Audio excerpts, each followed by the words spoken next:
नमस्कार साथियों, केसी सामोता यूट्यूब पर स्वागत है। और आज हम पढ़ेंगे जयप्रकाश नारायण की संपूर्ण क्रांति भाग 2 के बारे में।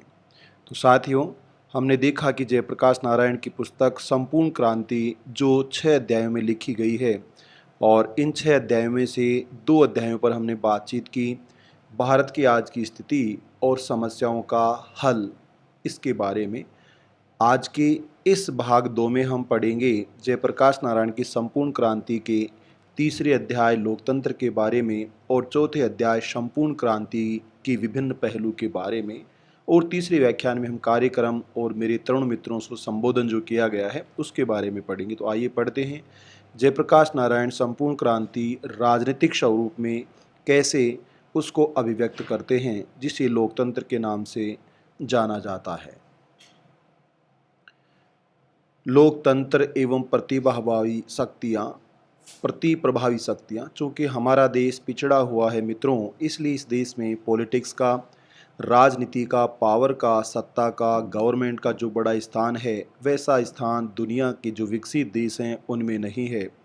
वहाँ पॉलिटिक्स का इतना महत्व नहीं है, वहाँ सत्ता का ऐसा स्थान नहीं है। तो साथियों, विकसित देशों की जो राजनीतिक व्यवस्था है और पिछड़े देशों की जो राजनीतिक व्यवस्था है उसके बारे में जयप्रकाश नारायण बता रहे हैं।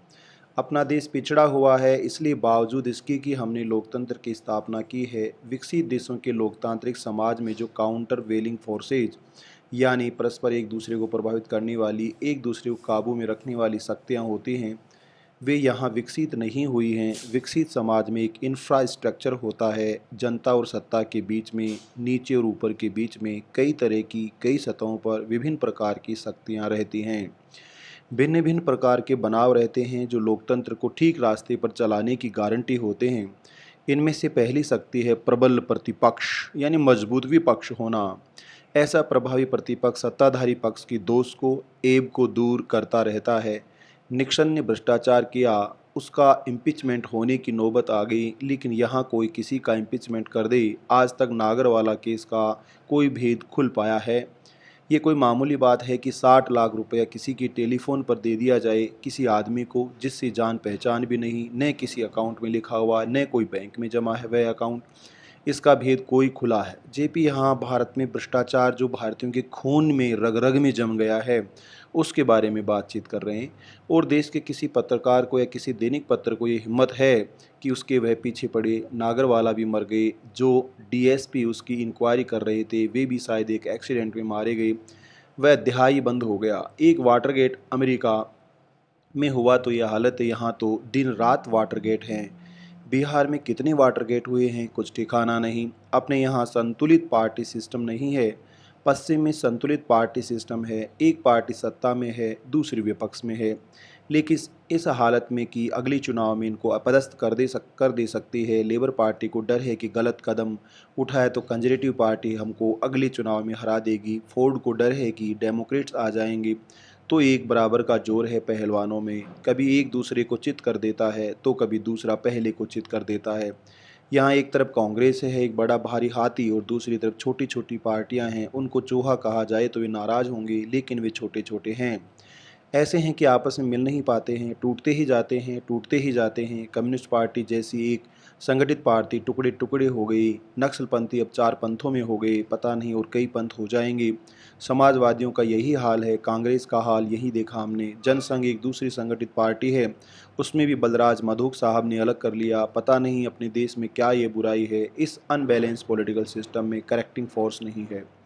दूसरा है प्रबल जनमत, जिसका प्रभाव प्रतिनिधियों पर निरंतर पड़ता है। अमेरिका में हर कांग्रेस के सदस्य को ख्याल रखना पड़ता है कि हमारे चुनाव क्षेत्र में लोकमत कैसे चल रहा है। हर एक के कान धरती पर अपने क्षेत्र पर लगे हुए हैं, यहाँ किसी को परवाह है, लोकमत है ही नहीं। तीसरा, स्वतंत्र और साहसी प्रेस, पत्र पत्रिकाओं के रोल होते हैं। फ्री प्रेस होता है, स्वतंत्र प्रेस। भारत में स्वतंत्र प्रेस नहीं है। कुछ बहादुर लोग हैं जो आज की परिस्थिति में भी स्वतंत्र रूप से अपना विचार लिखते हैं, लेकिन दबाव पड़ते जाते हैं, विज्ञापन बंद कर दिए जाते हैं, डिलिस्ट कर दिया जाता है। प्रदीप डिलिस्ट कर दिया गया, विज्ञापन बंद हो गया। सर्च लाइट डिलिस्ट हो गया, विज्ञापन बंद हो गया। आखिर ये घाटे पर तो नहीं चल सकते हैं। मालिक लोग, चलाने वाले लोग बगैर आमदनी के कैसे चलाएंगे? तो फ्री प्रेस नहीं है भारत में। निक्सन जैसे राष्ट्रपति के नाको दम कर दिया प्रेस ने। वाशिंगटन पोस्ट, न्यूयॉर्क टाइम्स आदि कितनों ने नाको दम कर दिया, कोई उनका बिगाड़ नहीं सकता है। किसी की हिम्मत उनके विज्ञापन रोकने की, डिलिस्ट करने की नहीं है। सरकारी विज्ञापनों पर वे पलते भी नहीं हैं। विकसित समाज है। हाल ही में हम देख रहे हैं कि ट्रंप के द्वारा अमेरिका के हार्वर्ड यूनिवर्सिटी को कंट्रोल करने की कोशिश की और उस विश्वविद्यालय के प्रोफेसरों ने बागी की भूमिका निभाई, लेकिन भारत में विश्वविद्यालयों के प्रोफेसर गुलामी की भूमिका में ज़्यादा नजर आते हैं या उसको खून में पसंद का मुख्य मुद्दा है। चौथा, शिक्षित समुदाय, एकेडमिक कम्युनिटी। जो वैचारिक और नैतिक असर होता है एक शक्ति है। ये विकसित समाज में किसिंजर हार्वर्ड यूनिवर्सिटी से आ करके सरकार में फॉरेन सेक्रेटरी हुए, इतने पावरफुल प्रोफेसर रहे वे। कल यदि नौकरी छूटेगी, विदेश सचिव नहीं रहेंगे तो फिर हार्वर्ड चले जाएंगे। गॉलब्रेथ भारत में राजदूत थे, फिर हार्वर्ड चले गए। ऐसे ये लोग कुछ कहते हैं तो सारे देश पर असर पड़ता है। यहाँ के विद्यार्थियों में कुछ तो हिम्मत है, शिक्षकों में हिम्मत नहीं है। यहाँ के विश्वविद्यालय तो एस्टैब्लिशमेंट यानी संस्थापन शाखा के भाग हैं, सरकार पर आश्रित हैं। भय है कि आंदोलन का समर्थन करेंगी तो नौकरी चली जाएगी। भारत में विश्वविद्यालयों के नौकर यानी प्रोफेसर एक्चुअली गुलाम और नौकर बनकर रह गए हैं। इस सारे इंफ्रास्ट्रक्चर का यानी जनता और शासन के बीच की संरचना का अपने यहाँ नितांत अभाव है। फिर वहाँ मजदूरों के ट्रेड यूनियन हैं। ट्रेड यूनियन वहाँ की एक पावर है। वहाँ कोई भिखारी नहीं है, उसमें ये शक्ति है कि हुकूमत को हिला दे, ये फैसला करे कि कौन कुर्सी पर बैठेगा। आज की लेबर पार्टी तो ब्रिटिश ट्रेड यूनियन कांग्रेस की ही पार्टी है। ऐसी स्थिति में हमारा लोकतंत्र केवल नाम मात्र का रह जाता है। इस पूरी अंतरिम संरचना इंफ्रास्ट्रक्चर का निर्माण तो एक दिन में नहीं हो सकता, परंतु उसके अभाव में आम जनता या मतदाता मतदान के सिवा कोई भी पार्ट अदा नहीं कर सकता। इसके परिणाम स्वरूप मंत्री तथा विधायक निरंकुश तथा स्वच्छंद हो जाते हैं और जनता किसी प्रकार का अंकुश उन पर नहीं रहता, सिवा इस भय के कि अगले चुनाव में जनता यदि चाहे तो उनको वोट दे। परंतु ये भय भी रुपया, जाति, बल प्रयोग, मिथ्या आचरण आदि के कारण प्रभावहीन हो जाता है। 2 या 3 दिन में सारे राज्य में मतदान पूरा करने के कारण बूथ पर ऐसे ऐसे प्रिजाइडिंग या पोलिंग ऑफिसर नियुक्त करने पड़ते हैं जिन्हें पैसा, डंडा, प्रभाव के बल पर हथप्रभ कर बोगस मतदान किया जाता है। चुनाव में भ्रष्टाचार। साथियों, भारत में भ्रष्टाचार, हम कह सकते हैं कि दुनिया की राजधानी है भारत भ्रष्टाचार के रूप में, और यहाँ कई तरह के भ्रष्टाचार, उनमें से एक है चुनाव में भ्रष्टाचार। चुनाव में खर्च की ही बात ले लीजिए। चुनाव का खर्च दिन दुना रात चौगुना बढ़ रहा है और ऐसे मामलों की खबरें छपी हैं जिनमें कहा गया है कि विधानसभा के सिर्फ एक प्रत्याशी ने 30 से 60 लाख के बीच और लोकसभा के प्रत्याशी ने 60 से 90 लाख तक खर्च किया है। लेकिन यदि औसत खर्च इस चक्राने वाली राशियों का 1/10 भी हो तो गरीबों की पार्टी या उनके प्रत्याशी के लिए तो कोई अवसर ही नहीं है। और न तो इतनी बड़ी राशि खर्च कर सकने वाले प्रत्याशियों से उम्मीद रखी जा सकती है कि वे गरीबों के लिए काम करेंगे। आज तो भारत सरकार ने और विधायकों के लिए 40 लाख और सांसदों के लिए 90 लाख की सीमा तय कर दी है। ये तो औपचारिक है। उसी तरह गुप्त पैसों पर पनपने वाला जाल, फरेब, छल छदम तथा सशक्त राजनीतिक व जातिगत स्वार्थों की सह पर होने वाला बल प्रयोग चौंकाने वाले ढंग से बढ़ रहे हैं। चुनाव अधिकारियों को डराने, धमकाने व इन्हें पैसे से खरीद लेने में सामंत निहित चुनाव मशीन का भ्रष्टाचार अन्य क्षेत्रों के भ्रष्टाचार के साथ तेजी से बढ़ रहा। हाल ही के चुनाव में हमने 2024 के चुनाव में इसे अच्छी तरह से देखा। करोड़ों रुपया वे चुनाव पर खर्च करेंगे। एक तरफ गरीबी हटाओ का नारा लगाएंगे, समाजवाद का नारा लगाएंगे और ये सब रुपया ब्लैक मार्केटियर लोगों से आप इकट्ठा करेंगे। अनअकाउंटेड मनी, करोड़ों रुपया जिसका कोई हिसाब नहीं। पार्टी किताब में, हिसाब की किताबों में कहीं उसकी एंट्री नहीं। कैसे वह खर्च हुआ, किसने वह खर्च किया, कुछ मालूम नहीं। इस करप्शन की जड़ पर प्रहार होना चाहिए। आज से नहीं, बरसों से मैं पुकार रहा हूँ कि भाई इस चुनाव की पद्धति में आमूल परिवर्तन होना चाहिए। चुनाव का खर्च कम करना चाहिए। अगर हम चाहते हैं कि आप पास गरीब उम्मीदवार खड़ा हो सके, मजदूर उम्मीदवार खड़ा हो सके, किसान उम्मीदवार खड़ा हो सके, गरीब पार्टी जो गरीबों की पार्टी है वो अपने उम्मीदवार खड़ा कर सके, सुनता है कोई, वे भी जल्दी जल्दी कुछ कर लेंगे और ऐसे सुधार कर लेंगे जिनसे उनका ही और रुपया फायदा हो जाए। लेकिन ये बातें तो सबके सामने आज से नहीं, बरसों से हैं। अमरनाथ चावला केस के अपने फैसले में सर्वोच्च न्यायालय ने चेतावनी दी है कि यदि उम्मीदवार खड़ा करने वाले राजनीतिक दलों को मनमाने ढंग से खर्च करने की छूट मिलती है तो चुनाव खर्च पर प्रतिबंध लगाने के लिए बने कानूनों का उद्देश्य विफल हो जाएगा। उम्मीदवारों के चयन की प्रक्रिया में अधिकतम जन सहयोग की आवश्यकता पर भी सर्वोच्च न्यायालय ने बल दिया। पिछले कई सालों से मैं यही बात करता रहा हूँ। आज राजनीतिक दल अपने अपने उम्मीदवार जनता पर थोपते रहे हैं। इसके बजाय यदि आम सभाएं अथवा वर्तमान आंदोलन के संदर्भ में छात्र और जन संघर्ष समितियां लोक उम्मीदवार खड़ा करती हैं तो वह ज़्यादा लोकतांत्रिक प्रक्रिया होगी और साथ ही चुनाव खर्च में भारी कमी होगी। लेकिन आज तक मुझे आदर्शवादी करार कर इस सुझाव की उपेक्षा की जाती रही। अब ये स्वप्नदर्शी जयप्रकाश नहीं, यथार्थवादी सर्वोच्च न्यायालय कह रहा है। इसके बाद एक अध्यादेश निकला है जिससे सरकार के इरादे बिल्कुल जाहिर हो जाते हैं। अध्यादेश से सर्वोच्च न्यायालय का हाल व निर्णय व्यर्थ हो जाता है, जिसका उद्देश्य चुनाव कानून निर्धारित परिसीमा के अंदर चुनाव खर्च को रखकर राजनीतिक दलों को अपने उम्मीदवारों के निर्वाचन के बड़ी बड़ी रकमें खर्च करने से रोकना है। इससे एक बार फिर ये साफ हो जाता है कि सत्ताधारी कांग्रेस दल लोकतांत्रिक ढंग से काम करने का मुखौटा तभी तक कायम रखता है जब तक उसके सत्ता के अधिकार पर आंच ना आती हो, लेकिन ज्यों ही लोकतांत्रिक प्रक्रियाओं को भ्रष्ट करने की उसकी क्षमता पर रोक लगाने की कोशिश होती है, उसका असली रंग प्रकट हो जाता है। स्वराज के बाद हर चुनाव जनता की दृष्टि से, लोकतंत्र की दृष्टि से उत्तरोत्तर अप्रशस्त हो रहा है। पैसा, असत्य, भ्रष्टाचार, शारीरिक बल प्रयोग के कारण चुनाव का अर्थ वहाँ से ही समाप्त होता जा रहा है। चुनाव में खर्च बेतहाशा बढ़ रहा है। लोकतंत्र जो अपने देश में है, उसमें देश की जनता को एकमात्र अधिकार इतना ही है कि जनता अपना मतदान करे जब चुनाव आए, बस इसके अलावा और कोई उसका स्थान नहीं। हमारा आपका नागरिक की हैसियत से वह अधिकार भी हमारा छिन रहा है, इसलिए कि चुनाव न स्वतंत्र हैं, न ईमानदारी से होते हैं, न फेयर हैं, न फ्री हैं। सर्वप्रथम तो हमारा चुनाव कानून ही अपूर्ण और भ्रष्टाचार की संभावनाओं से भरा हुआ, इसमें बदलाव की बात वर्षों से कही जा रही है, पर केंद्र में सत्तारूढ़ पार्टी ने कभी इस प्रश्न पर कुछ करने की आवश्यकता नहीं समझी। लोकतंत्र का नाटक। आज जो लोकतंत्र है और जिस तरह वह चल रहा है, ये कहना पड़ता है कि ये सिर्फ लोकतंत्र का ढांचा है। इसके अंदर न जान है, न खून है, न मांस है, न हड्डी है, हड्डी ही हड्डी है। एक संविधान है, कानून है, बस इतना ही है। देखिए न, बिहार में मिनिस्टर की बात चल रही है, संविधान क्या कहता है? इसके अनुसार राज्य को जो स्वायत्ता है उनकी रोशनी में होना तो ये चाहिए था कि बहुमत वाली पार्टी है, उसके सदस्य एमएलए इकट्ठे होकर अपना नेता खुद चुन लें, लेकिन होता ही नहीं। ऊपर से कोई लीडर चुन लिया जाता है, वह मुख्यमंत्री बन जाता है। जैसे हाल ही में राजस्थान में ऊपर से पर्ची सरकार से मुख्यमंत्री बने, फिर उसे कहा जाता है किस किस को मंत्री वे बनाएं। ये होता है? ये तो लोकतंत्र को मजबूत करने वाली बात हरगिज नहीं हुई। इससे तो लोकतंत्र कमज़ोर होगा। इस हालत की सबसे ज़्यादा जिम्मेदारी इंदिरा जी की है। आज हम साथियों देख सकते हैं कि जिस तरह से कांग्रेस के द्वारा देश के लोकतंत्र को तबाह किया गया, आज भारतीय जनता पार्टी को भारतीय लोकतंत्र को समूल नष्ट करने में लगी हुई है। जवाहरलाल नेहरू जी के वक्त में भी उनके पास लोग जाते थे, उनसे पूछते थे, लेकिन ऐसा नहीं होता था कि मुख्यमंत्री वहाँ से मनोनीत कर दिया जाए। वह थोड़ी बहुत राय दिया करते थे और लोग आपस में मिलकर राय विचार किया करते थे। आज बिहार के एमएलए चाहते हैं कि मीटिंग करके अपना लीडर चुने, लेकिन दिल्ली वाले राजी नहीं हैं। हाल ही में मध्य प्रदेश में, हरियाणा में, राजस्थान में जो मुख्यमंत्री बनाए गए, मध्य प्रदेश में 4 कार्यकाल से जो मुख्यमंत्री था, उसको केंद्र सरकार ने, भाजपा ने किक आउट कर दिया। ऐसे ही राजस्थान में वसुंधरा राजे सिंधिया को किक आउट कर दिया। ये है दिल्ली वालों की चाल। दूसरी चीज़ हम तुलना कर रहा हूँ यहाँ पर कि आप देख सकते हो ऐसे उसी पैटर्न पर और उसी प्रारूप पर ये सरकार चल रही, जिस प्रारूप पर पहले की सरकार चल रही थी। तो नाम बदले हैं, यहाँ दल्ले बदले हैं उनके अंदर की बातें एक ही हैं। जैसे अमेरिकी चुनाव रिपब्लिकन और डेमोक्रेटिक पार्टी के लिए कहा जाता है, कांग्रेस और भाजपा नाम अलग हैं, दोनों ही चोर हैं। दूसरी चीज़ पार्टी है, उसके अंदर भी लोकतांत्रिक पद्धति होनी चाहिए यदि वह लोकतंत्र में विश्वास करती है, लेकिन वहाँ भी वही हाल है।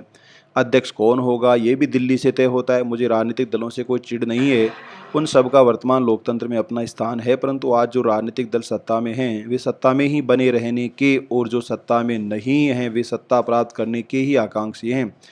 दलों के नेताओं के भी अपने अपने स्वार्थ होते हैं। मुझे नहीं मालूम कि देश में ऐसा भी कोई दल है जो पक्षपात और भ्रष्टाचार आदि की बुराइयों से मुक्त हो। बिहार में लगभग सभी राजनीतिक दलों के मंत्रिमंडलों को आजमाया जा चुका है, और चूंकि उसका सबका ताज़ा है, इसलिए उसे आज के छात्र भी भूले नहीं होंगी।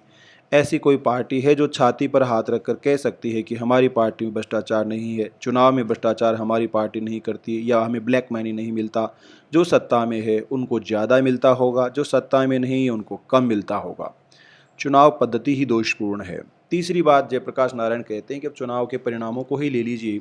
उत्तर प्रदेश में हाल ही के चुनाव में कुल 50% से कम लोग वोट देने नहीं गए, लेकिन जो वोट देने गए उनमें से लगभग 32% लोगों ने कांग्रेस को वोट दिया और रिमेनिंग 68% लोगों ने कांग्रेस के विरुद्ध वोट दिया। 32% वोट पाकर के उनकी हुकूमत बन गई और 68% के वोट बेकार जाया हो गए। तो जनता तो कहेगी, मतदाता तो कहेगा, क्या यह है चुनाव? इसमें कोई परिवर्तन नहीं होता, यही होता रहेगा। हमारी राय ली जाती है, 100 में से 68% की राय तो खिलाफ थी, उसका तो कोई परिणाम नहीं निकला। साथियों, नेहरू से लेकर मोदी तक ऐसा ही होता आया है। तो ये तो लोकतंत्र की विफलता हुई। लोकतंत्र जिस प्रकार का अपना देश में चल रहा है, उससे भी हम आशा नहीं कर सकते हैं कि वो स्वस्थ रीति से काम करेगा, न जनता के प्रतिनिधित्व हो सकेगा, और नहीं ये संभव है कि जब तक फिर आम चुनाव हो जनता दुख सहती रहे, कष्ट रहती रहे, रुदन करती रहे। विकल्प की आवश्यकता। चुनाव की यही पद्धति रही तो क्या होगा? वही दल उन्हीं उम्मीदवारों को खड़ा करेंगे, उन्हीं उम्मीदवारों में से किसी एक का हम लोगों का चुनाव करना होगा। आजकल मतदाता लोग तंग आ गए हैं। इसलिए सिर्फ 50% या उसके कम मतदाता मत देने जाते हैं। इस हालत में चुनाव होगा तो एक पक्ष के स्थान पर दूसरा पक्ष आएगा। सभी पक्षों का अनुभव हम लोग ले चुके हैं, इसलिए अगर चुनाव की यही पद्धति रही तो उसमें से कौन सी क्रांति होने वाली है। एक मंत्रिमंडल की जगह दूसरा मंत्रिमंडल और आज के विधायकों की जगह दूसरे विधायक आएंगे तो क्या फ़र्क पड़ने वाला है। मैं आपसे कहता हूं कि सारी दुनिया में जहां जहां प्रतिनिधि लोकतंत्र है, चाहे वे संसदीय हो या प्रेसिडेंशियल हो, राष्ट्र शासित हो, सब में यही दोष है। चर्चिल ने कहा कि लोकतंत्र में बहुत दोष है, लेकिन इससे अच्छा विकल्प कोई नहीं है। साथियों, अंग्रेज शासन करते थे, चले गए, अंग्रेजों के जाने के बाद ये दल शासन करने लग गई। क्या उपाय है? हाईएस्ट कमांड जनता की होनी चाहिए। क्या भारत इसका विकल्प पेश कर सकता है? लेकिन ये आज का विषय नहीं। आज के लोकतंत्र को वास्तविक लोकतंत्र बनाने के लिए मैंने एक रूपरेखा पेश की है। रविशंकर महाराज और विनोबा जी कहते हैं कि जनता अपना उम्मीदवार खड़ा करे। आज तो जनता नहीं किंतु पक्षों के हाई कमांड उम्मीदवार खड़ा करते हैं। हर पार्टी का 1/4 हाई कमांड यहाँ है और 3/4 दिल्ली में है। वास्तव में हाई कमांड कौन होना चाहिए, जनता या दिल्ली वाले? लोकतंत्र में हाईएस्ट कमांड जनता की है, जनता ही होनी चाहिए, लेकिन उसको तो कोई पूछता ही नहीं है। वोट दे दीजिए, चाहे जिसको दे दीजिए, नहीं देना है तो मत दीजिए। अकाल के समय कोई खबर लेने नहीं गया, उसके विरुद्ध शुरू साबरकांठा जिले के 2 गांवों में मतदान का बहिष्कार किया। यह एक बहुत बड़ा प्रतीकात्मक प्रतिकार, ऐसा प्रतिकार लोकतंत्र को वास्तविक बनाने के लिए आवश्यक है। हमारे प्रतिनिधि यहाँ से गए, उन पर हमारा विश्वास नहीं रह गया तो वापस आइए, हम दूसरे को भेजेंगे। क्या ये लोकतंत्र नहीं हुआ? लोकतंत्र के विरुद्ध हुआ ये। जिसको जनता चाहती नहीं है वह कुर्सी पर बैठा रहे, तो क्या ये लोकतंत्र है? तंत्र ही तंत्र है, लोक का कहीं पता ही नहीं लगता है। तंत्र तो बहुत है, इतना जाल है शासन का जिस उसमें से समझ में ही नहीं आता कि कैसे निकला जाए। गांधी जी ने कहा कि वह शासन सबसे अच्छा शासन है जो कम से कम शासन करता है। अब तो शासन चाहे समाजवाद के नाम पर हो या किसी भी वाद के नाम पर, ऐसा शासन बनता जा रहा है जिसमें सब कुछ शासन ही करे। कल को शादी ब्याह भी लड़के लड़कियों के शासन की ओर से तय होंगे। शायद ऐसे परिस्थिति आ जाएगी हमारे घरेलू मामलों में भी शासन हस्तक्षेप करेगा। जीवन के कितने पहलुओं पर आज भी उसका असर होता जा रहा है। तो एक दिशा हमारी गलत होती जा रही है, इस दिशा को बदलना है। स्वस्थ रीति से, शांतिमय तरीके से, जनता की शक्ति से, हुल्लड़बाजी और गुंडीबाजी से नहीं, जनता के मत का प्रदर्शन करके, जनता की शक्ति का प्रदर्शन करके, संगठित रूप से। दलविहीन लोकतंत्र मार्क्सवाद तथा लेनिनवाद के मूल उद्देश्य में से है, यद्यपि उद्देश्य दूर का है। मार्क्सवाद के अनुसार समाज जैसे जैसे साम्यवाद की ओर बढ़ता जाएगा वैसे वैसे राज्य का क्षय होता जाएगा और अंत में स्टेटलेस सोसाइटी कायम होगी। वह समाज अवश्य ही लोकतांत्रिक होगा, बल्कि उसी समाज में लोकतंत्र का सच्चा स्वरूप प्रकट होगा और वह लोकतंत्र निश्चय ही दलविहीन होगा। जब स्टेटलेस सोसाइटी शासन मुक्त समाज बन जाता है तो वह शायद ही दलयुक्त होगा। आश्चर्य है कि कम्युनिस्ट बंधुओं को अपने इस मूल सिद्धांत का विस्मरण हो गया है, यानी कि जो साम्यवाद है वह लेनिनवाद है, मार्क्सवाद का विपरीत स्वरूप है। जहाँ तक वर्तमान आंदोलन का प्रश्न है, मेरी या अन्य किसी के, न छात्रों की, न किसी राजनीतिक दलों के, न सर्वोदय सेवकों की कल्पना है कि इसमें दलविहीन लोकतंत्र पैदा होगा। न मैंने आंदोलन के संदर्भ में इसका जिक्र ही किया। विधानसभा का जब विघटन हो जाएगा 6 महीने वर्ष भर में फिर चुनाव होंगे जो वर्तमान कानून और चुनाव प्रणाली के अनुसार होंगे, मैंने कहा था। वर्तमान कानून और चुनाव प्रणाली अत्यंत ही दोषपूर्ण है और जितनी ही जल्द चुनाव के कानून में रीति नीति में परिवर्तन होंगे उतना ही हमारे लोकतंत्र देश के लिए श्रेयस्कर होगा। परंतु दुर्भाग्यपूर्ण यह है कि दिल्ली के सत्ताधारी इस प्रकार के सुधार निकट भविष्य में नहीं करने वाले। जब तक कि देशव्यापी जनमत या दबाव उन पर नहीं पड़ता तब तक वे ऐसा कुछ नहीं करेंगे। चुनाव प्रक्रिया में मतदाताओं का पार्टिसिपेशन होना चाहिए। पक्ष और सत्ता की राजनीति मैंने छोड़ी है क्योंकि मेरे ख्याल से उससे कुछ बनने वाला नहीं है। मुझे कैप्चर ऑफ पावर में नहीं, जनता द्वारा कंट्रोल ऑफ पावर में रुचि है। उससे कुछ बनेगा भी तो वानर बनेगा, विनायक नहीं। मुझे भरोसा है कि लोगों की राजनीति से, लोक नीति से विनायक बनेगा और जरूर बनेगा। इसे हम और आप बनाएंगे, देश की जनता बनाएगी, भारत के तरुण बनाएंगे। आशा के मादक घूंट यदि मैं नित्य प्रति पीता न होता तो आज उम्र इस अवस्था में रण क्षेत्र में खड़ा नहीं होता, कहीं जाकर आराम से बैठ गया होता। तो आज की राजनीति को जागृत जनता के बल पर कैसे बदला जाए। प्रदेश के छात्र, युवक और सर्वसाधारण जनता जागृत हो गई, वो आगे बढ़ रही है, कुछ नया चाहती है, वर्तमान परिस्थिति में परिवर्तन चाहती है। तो इस परिस्थिति का लाभ उठाकर मैं चाहूँगा आज जो असंगठित जनता है उसमें ऐसी शक्ति आ जाए, ऐसा मतदाताओं का संगठन बन जाए कि वह सही आदमी का चुनाव कर सके तथा चुनाव के बाद अपने प्रतिनिधियों के आचरण पर यथासंभव अंकुश रख सके। इस संबंध में मेरे कुछ सुझाव हैं। एक तो ये कि विधानसभा का अगला चुनाव हो तो हमारी छात्र संघर्ष तथा जन संघर्ष समितियाँ मिल करके आम राय से अपने उम्मीदवार खड़ा करें अथवा जो उम्मीदवार खड़े किए जाएँ उनमें से किसी को एंडोर्स करें, मान्य करिए। यदि इन समितियों के बीच आम राय नहीं होती है तो हम कोई ऐसा रास्ता बताएंगे जिससे आपस में फूट हुए बगैर ये समितियाँ अपना उम्मीदवार खड़ा कर सकेंगी या किसी एक उम्मीदवार को अपनी मान्यता दे सके। इस प्रकार के चुनाव में जनता का एक बहुत बड़ा पार्ट होगा, यानी जनता और छात्रों की संघर्ष समितियाँ उम्मीदवार के चयन में अपना महत्वपूर्ण रोल अदा करेंगी। दूसरी बात जो है मैं कह रहा हूँ ये है कि जो भी उम्मीदवार अमुक चुनाव क्षेत्र से जीतेगा उसमें भावी कार्यक्रमों पर कड़ी निगरानी रखने का कार्य संघर्ष समितियाँ करेंगी। अगर उस क्षेत्र का प्रतिनिधि गलत रास्ता पकड़ता है तो उनको इस्तीफा देने के लिए बाध्य करेंगी।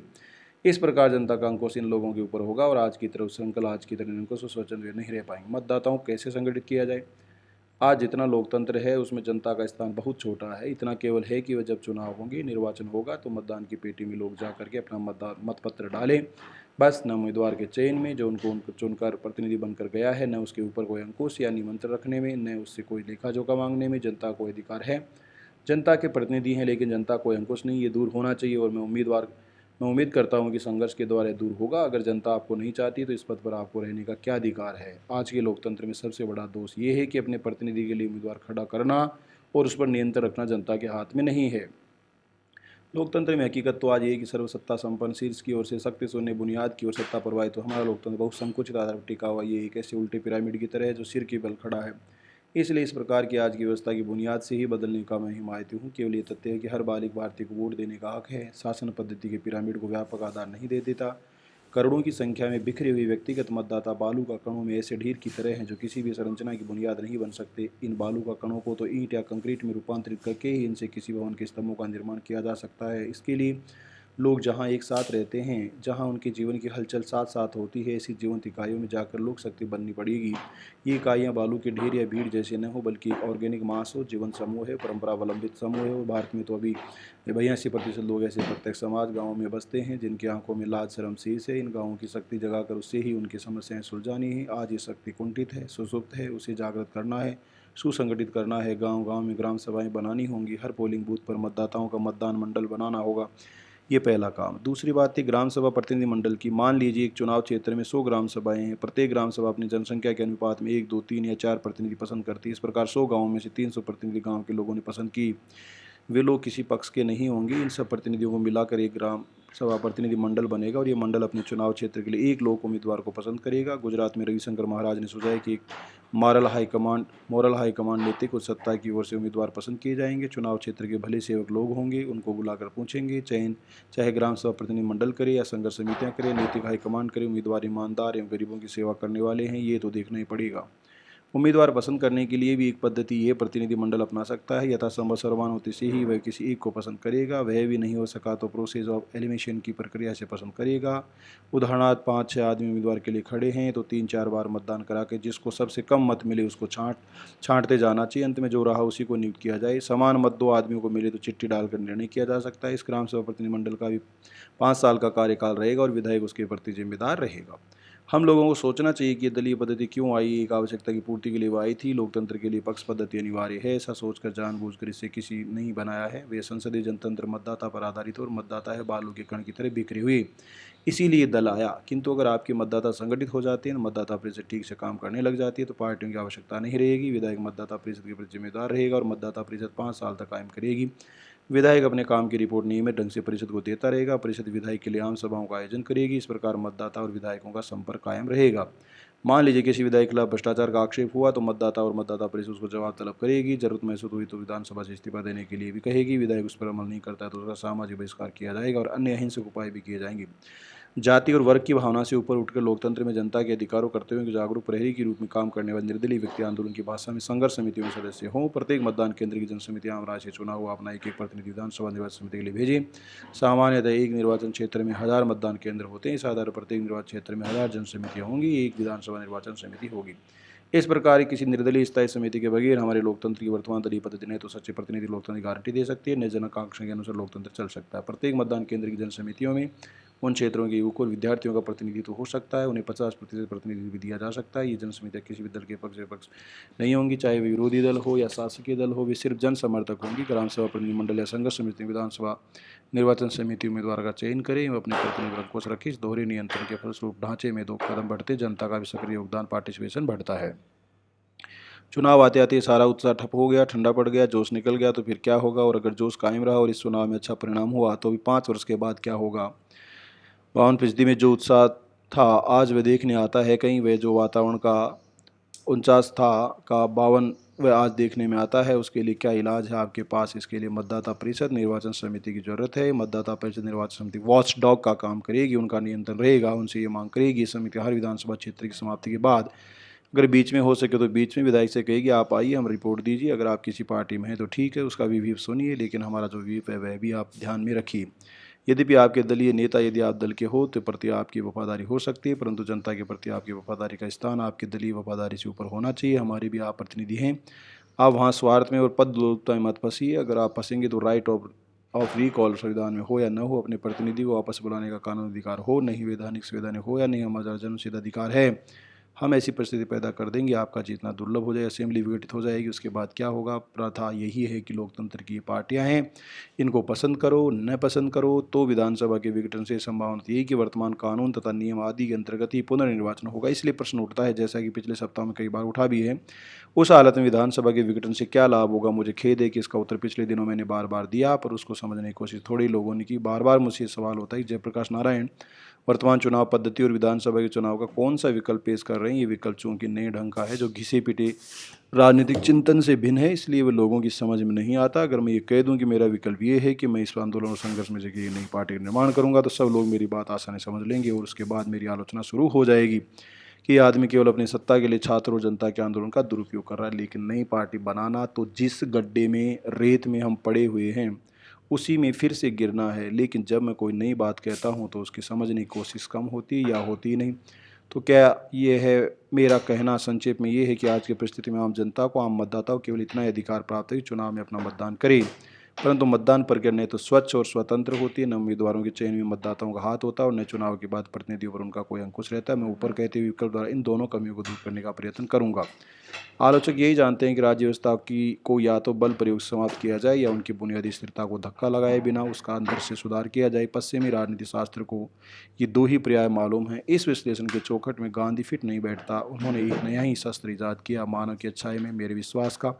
आलोचकों ने मजाक सा उड़ाया। ये विश्वास ही गांधी जी के सत्याग्रह की बुनियाद थी। इसी विश्वास के कारण विनोबा को भूमिवानों से भूमिहीनों में बांटने के लिए भूमि सुधार कानूनों द्वारा राज्य सरकारों को जितनी भूमि मिली उससे कहीं अधिक भूमि मिली और बांटी गई। बुदान आंदोलन में दल एवं सत्ता की राजनीति से अलग मेरी प्रवृत्ति का आलोचकों के लिए कोई मानी नहीं। यदि मैं किसी दल में शामिल हो जाता हूं तो या नया दल बनाता हूं, कोहरा साफ हो जाएगा और मैं किसके लिए आंदोलन कर रहा हूं ये समझने में दिक्कत नहीं होगी। गांधी ऐसा नहीं सोचता था। 1934 से गांधी ने कांग्रेस की सदस्यता छोड़ दी थी और स्वराज के बाद सरकार में प्रमुख नहीं बने, बल्कि कांग्रेस का विसर्जन कर लोक सेवक संघ बनाने की बात कही। 1930 में गांधी ने कहा था, यदि स्वराज के बाद मैं जीवित रहा तो मुझे मेरे देशवासियों के साथ स्वराज के लिए संघर्ष जैसी लड़ाइयाँ लड़नी होंगी पड़ेंगी। गांधी का विचार एक कृति समाप्त नहीं हुई। यदि गांधी जी के पैर की धूलि कण के बराबर ही हूँ मैं, तो भी 20वीं सदी की इस महान मार्ग शोधक के रास्ते चलने की आलोचक मुझे अनुज्ञा दे। लोकतंत्र में तंत्र ही नहीं लोक भी हैं। लोकतंत्र में दो शब्द हैं, एक लोक है, एक तंत्र है। लोकतंत्र में केवल तंत्र ही तंत्र रह जाए और लोक नहीं रह जाए तो लोकतंत्र होगा क्या? होगा वह एक पार्टी डिक्टेटरी होगी, वह लोकतंत्र तो नहीं होगा। जिन लोगों ने अपने प्रतिनिधि को चुन करके भेजा वे लोग असंतुष्ट हो जाएं उनसे, तो उनको बराबर अधिकार है कहने का, कानून में संविधान में इसका प्रावधान हो या न हो, फिर भी जनता का जन्मसिद्ध अधिकार है अपने प्रतिनिधि को कहने के लिए कि हमने तुमको विधानसभा लोकसभा में बेईमानी करने के लिए, गद्दारी करने के लिए, चोरी करने के लिए नहीं भेजा था। काहे के लिए भेजा था? सेवा करने के लिए, वफादारी से, ईमानदारी से बरतने के लिए। जहाँ जन सेवा करने गए थे, अपनी जेब भरने गए थे, जेब सेवा, अपनी पॉकेट सेवा करने गए थे। तुम जनता को बराबर ये अधिकार है अपने प्रतिनिधि को वापस बुलाने का। संविधान का कानून जो लिखा हुआ लेटर ऑफ द लॉ, उसकी एक आत्मा है, उसका भूल जाओगे तो लेटर ऑफ द लॉ कुछ भी नहीं है, वह तो अन्याय हो जाएगा। जनता का मूलभूत अधिकार है राइट ऑफ रिकॉल। आपको जो आज शासन है, प्रशासन है, उसको आप संतुष्ट नहीं है तो 5 वर्ष चुपचाप आपको बैठना है। यही लोकतंत्र का तकाजा है। दुनिया के कई संविधानों में जनता को अधिकार रहता है कि जिन लोगों ने चुनकर भेजा है अपने प्रतिनिधियों को, उनसे असंतुष्ट हो जाएं तो उनको वापस बुला लें। अंग्रेजी में राइट ऑफ रिकॉल कहते हैं। चूंकि भारतीय संविधान में नहीं है इसलिए असंवैधानिक है, ये डेमोक्रेसी के खिलाफ है। तो जनता दुखी है और 5 वर्ष तक चुपचाप गूंगी की तरह, साई की तरह तकलीफ सहती रही, वह भी नहीं करे, चूँ भी नहीं करी, तो क्या उसके सामने दूसरा रास्ता है? नहीं, अवश्य रास्ता है। तो मित्र, ये रास्ता, ये शक्ति संघर्ष से पैदा होती है। मैं मानता हूँ ये लोकतंत्र को मजबूत करने के लिए आज़ादी की लड़ाई के बाद सबसे बड़ी कोशिश है और सबसे बड़ी लड़ाई और सबसे बड़ा आंदोलन है। जब से हमारा लोकतंत्र कायम हुआ तब से वह कमज़ोर होता गया, दुर्बल होता गया। प्रोविंशियल ऑटोनॉमी धूल में मिल गई, पार्टी में डेमोक्रेसी धूल में मिल गई, तो फिर से लोकतंत्र के प्रतिष्ठित किया जाए, बलवान बनाया जाए। विघटन की मांग। सन 59 में जवाहरलाल नेहरू जी ने प्रधानमंत्री थे। उनकी लड़ाई इंदिरा जी कांग्रेस की अध्यक्षा थी और केरल प्रदेश में हमारे मित्र ई एम नंबूरीपाद का मंत्रिमंडल था। जनता में विद्रोह हुआ, इंदिरा जी का बहुत हाथ था उस विद्रोह में। चुनाव हुआ फरवरी में। पंडित जवाहरलाल नेहरू अपनी बेटी से कहीं ज़्यादा बड़े आदमी थे, महापुरुष थे, लोकतंत्र में सच्चे हृदय में विश्वास करने वाले थे, जो मैं इंदिरा जी के बारे में आज नहीं कह सकता। जवाहरलाल नेहरू ने एम्स नंदुरीपाद के मिनिस्ट्री को, मेरा ख्याल है, जुलाई में बर्खास्त कर दिया, विधानसभा तोड़ दी। उसके बाद चुनाव हुआ, अभी 2.5 बरस बाकी थे। गफूर साहब को ये ताज़ा इतिहास नहीं मालूम है। हमको सब सिखा कॉन्स्टिट्यूशन के लिए जनता क्यों बैठेगी। 77 तक आपने जनता से जो वादे किए थे पूरे नहीं किए हैं, जनता नहीं चाहती आपको, आप जाइए। इसमें आप कॉन्स्टिट्यूशन की बात करते हैं। अब एजी नूरानी ने विश्वविख्यात संविधान शास्त्री लॉर्ड डायसी को उद्धृत किया है। विघटन की मांग तत्वतः एक अपील है कानूनी सर्वोपरि सत्ता की ओर से राजनीतिक सर्वोपरि सत्ता को, इसलिए विघटन की मांग संवैधानिक है। आलोचक कहते हैं कि जयप्रकाश नारायण लोकतंत्र को कमजोर कर रहा है। कौन लोग लोकतंत्र को आज कमजोर कर रहे हैं? वे लोग जो लोकतंत्र का केवल तंत्र कायम रखना चाहते हैं। उसका प्रेत, उसका ठट्टर, उसका कंकाल वही लोकतंत्र है। उसमें उसका लोक भी आना चाहिए। ये तो आपने छोड़ दिया है और अपने तंत्र का हवाला देते हो कि 5 वर्ष के लिए चुनाव हुआ, विधानसभा के इतने दिन के लिए रहेंगे, मंत्रिमंडल इतने दिनों के लिए रहेगा, चाहे जनता जो कहे, चाहे जनता की इच्छाएं हो।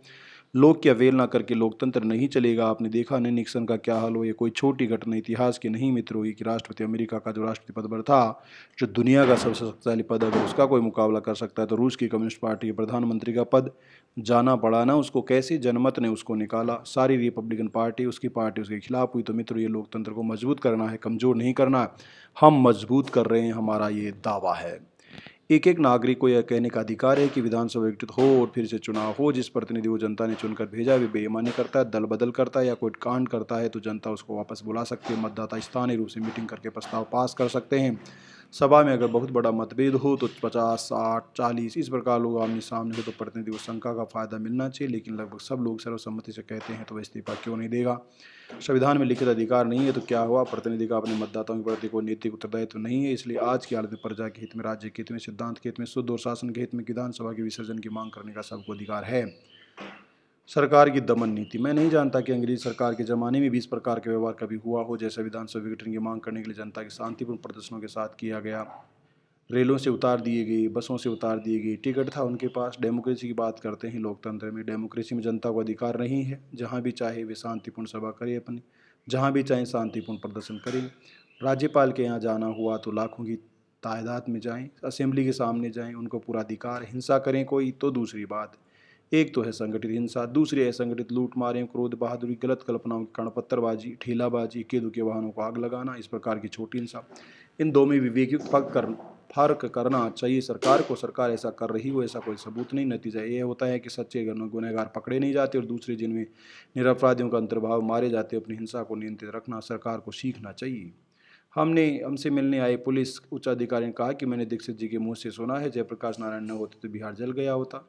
जब जयप्रकाश नारायण के बारे में साफ सोचते हैं तो जयप्रकाश नारायण के लिए सारा बल उनके नेतृत्व में प्रदर्शन और ये सभा होने वाली। क्या क्यों लोगों को रोकते हैं आप? जनता से गड़बड़ाते हैं क्या? जनता के आप प्रतिनिधि हैं, किसकी तरफ से शासन करने बैठे हैं आप? आपकी हिम्मत है कि लोगों को पटना आने से रोक लें? उनकी राजधानी है, आपकी राजधानी है। क्या ये पुलिस वालों का देश है? ये जनता का देश है। ऐसी नीचता का व्यवहार, अगर कोई डेमोक्रेसी का दुश्मन है तो वे लोग दुश्मन हैं जो जनता के शांति में कार्यक्रम में बाधा डालते हैं, उनकी गिरफ्तारियां करते हैं, उन पर लाठी चलाते हैं, गोलियां चलाते हैं, इनके आपस में झगड़े होते हैं, दिल्ली जाते हैं। काहे के लिए? इस बात के लिए नहीं कि मिनिस्ट्री गलत काम कर रही है, इस बात के लिए कि हमको मिनिस्टर बनाओ, हमको मिनिस्टर बनाओ। ये डेमोक्रेसी है। चुनाव में प्रचार हुआ कि कांग्रेस स्टेबिलिटी लाएगी, स्थिरता लाएगी। ये संविदा सरकारों ने कर दिया। ये तो देखा गया, बार बार हुकूमत बदलती रही, तुम्हारी मेजोरिटी है और यही हालत है। कोई काम हो रहा है जो हुक्म देते हैं मिनिस्टर लोग, चीफ मिनिस्टर हुक्म देते हैं, उस पर अमल नहीं होता, कागज़ पे रहता है, ठप्प है सारा एडमिनिस्ट्रेशन। कौन करेगा काम? आपस में झगड़ा है दिन रात के। डेमोक्रेसी इसे बदलना चाहती है जनता। जयप्रकाश नारायण छात्र और युवक जो इसे बदलना चाहता है वह एंटी डेमोक्रेटिक है, वह दुश्मन हो गया लोकतंत्र का। और ये लोग इसको डेमोक्रेसी कहते। दिन रात बैठ करके जो साजिशें करते हैं, जितने एमएलए हैं कांग्रेस के, एक व्यक्ति के अधिकांश एमएलए हैं और उनमें से सबको करीब करीब माहवार महीना बंधा हुआ है। अगर कांग्रेस चाहती है कि अपनी शक्ल जरा जनता के सामने अच्छी बना कर रखे, अपना भला चाहती है, तो उसको खुद चाहिए, इंदिरा जी को चाहिए कि इस असेंबली को डिजोल्व कर दे। बस इतनी की पार्टी नहीं है, वही एक व्यक्ति पार्टी जो रुपये के बल पर खड़ी है। नई राजनीति। सत्ता और दलगत राजनीति से आज भी जो लोग आशा रखते हैं वे सूखी हड्डियां चूस रहे हैं और अपने ही रक्त का आस्वादन करके तृप्त हो रही राजनीति तो गिर रही है, आगे और भी गिरेगी। तब इसके बलवे के ऊपर एक नई बुनियाद से नई राजनीति जन्मेगी। जो इससे सर्वथा भिन्न होगी वह लोकनीति होगी, राजनीति नहीं। उस लोकनीति के बीज आज भारत में मिट्टी में घर घोर तप में लवलीन है। उन बीजों को पैदा किया था गांधी ने और भारत की धरती को अपनी पदयात्रा द्वारा बार बार जोत करके उन्हें बोया है विनोबा ने। और हजारों अज्ञात सेवकों की सेवा उनका सिंचन कर रही है। वह ऊपर से नहीं बनेगी, नीचे से, दिल्ली से नहीं, गांव गांव से, मोहल्ले मोहल्ले से। उनके लिए न्यूनतम पार्टी का साइन बोर्ड टांग देना काफ़ी नहीं होगा, न काफ़ी होगा। राजनीति के रंगमंच पर एक न्यूनतम नेता का अवतरण, वह तो जनशक्ति के गर्भ से पैदा होगी।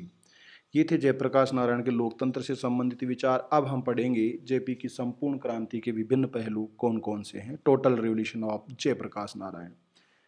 मैं इस आंदोलन को संपूर्ण क्रांति के रूप में देखता हूँ। समाज में आमूल चूल परिवर्तन हो, सामाजिक क्षेत्र में, आर्थिक क्षेत्र में, राजनीतिक क्षेत्र में, सांस्कृतिक क्षेत्र में, शैक्षणिक क्षेत्र में, नैतिक क्षेत्र में।